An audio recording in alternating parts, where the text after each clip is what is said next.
laboratory isolating components of a 3-component mixture. In today's lab, that's what you'll do. You'll be given a specific 3-component mixture, and you'll separate it into its individual components.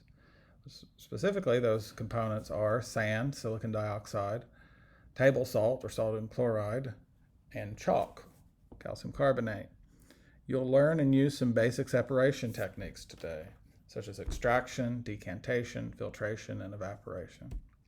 Here's an overview of the beginning of the laboratory.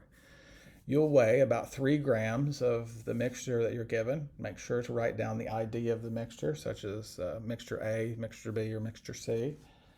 And you will take that around roughly 3 grams and add water, stir it around, make sure that you dissolve as much of it as you can. And then your first step will be to separate what's soluble, the sodium chloride, from what's insoluble, the silicon dioxide and the calcium carbonate. You'll do that with what we call a gravity filtration, which will separate the solids from the solution, and then you'll remove the liquid to be left with solid sodium chloride. So here's some details on doing that first filtration. First, you'll take a round piece of filter paper. You will fold it 1, 2, 3 times, and then you can reach right down into the middle here, and if you get the right fold, you'll have a perfect little cone that you've made. This perfect little cone will fit into a glass funnel, and it will stay in there really well if you wet it with just a bit of distilled water. It will help it to stay in the funnel.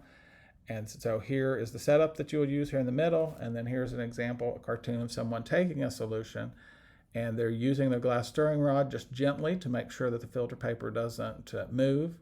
You also want to make sure you're not pouring it down behind the filter paper, otherwise it won't get filtered. You want to pour it right down into the center of the filter paper, and then at the end you would have a solution of sodium chloride, and up here in the filter paper you would have your silicon dioxide and calcium carbonate. So let's look at an overview of separating those 2 components, silicon dioxide and calcium carbonate.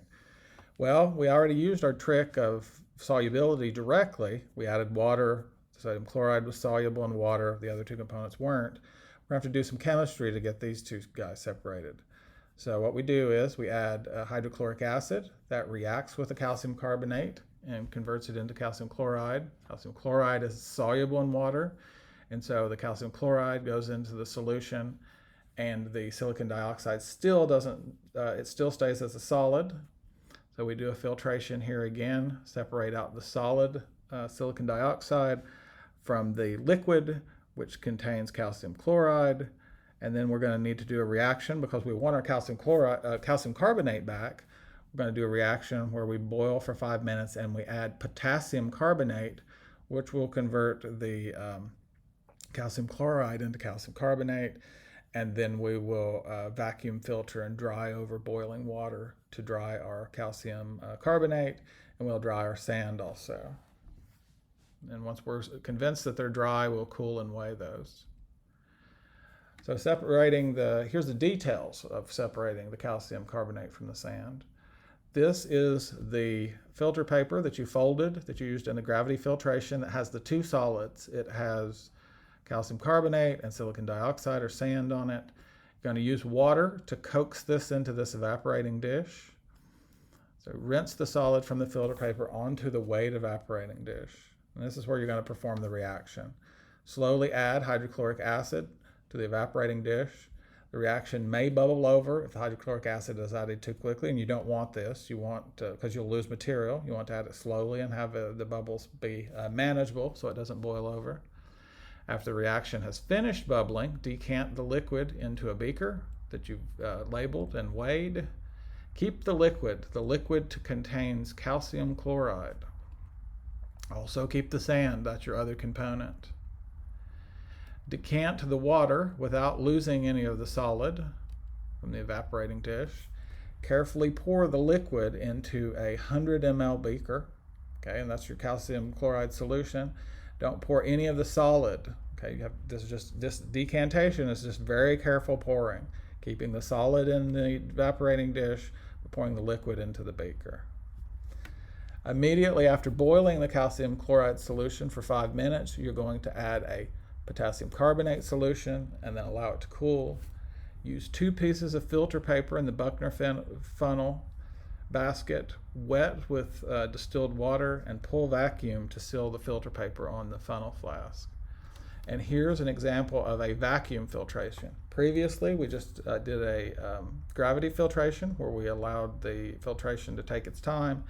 Here we find it's more useful to do a vacuum filtration where we have this rubber hose connected to a vacuum. We lower the pressure inside here, and so it coaxes the water through the system more quickly than it did in the vacuum filtration. And then you will filter the cooled solution to collect the calcium carbonate.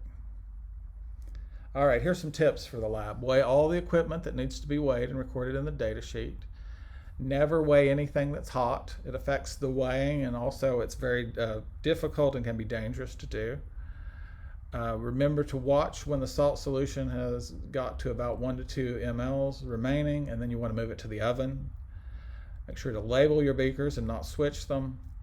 If your salt solution begins to crackle or pop, move immediately to the oven. And here is just the equipment that you'll need to transfer hot glassware.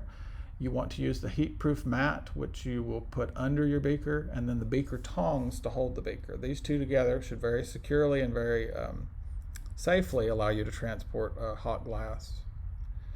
Also, you want to make sure that you weigh all these objects. You want to weigh and label beaker 1, beaker 2, watch glass, the evaporating dish, and the final sheet or sheets of filter paper that you use in the final vacuum filtration. Okay, all of these need to be weighed and labeled. You can label them with your initials and a number, however you wish to do it. Okay, and remember, we're using several dangerous chemicals. You want to wear your goggles if you need to. This lab, since we're boiling things, does tend to fog goggles. So you want to go out into the hallway, dry your goggles off, and then come back into the room if you need to.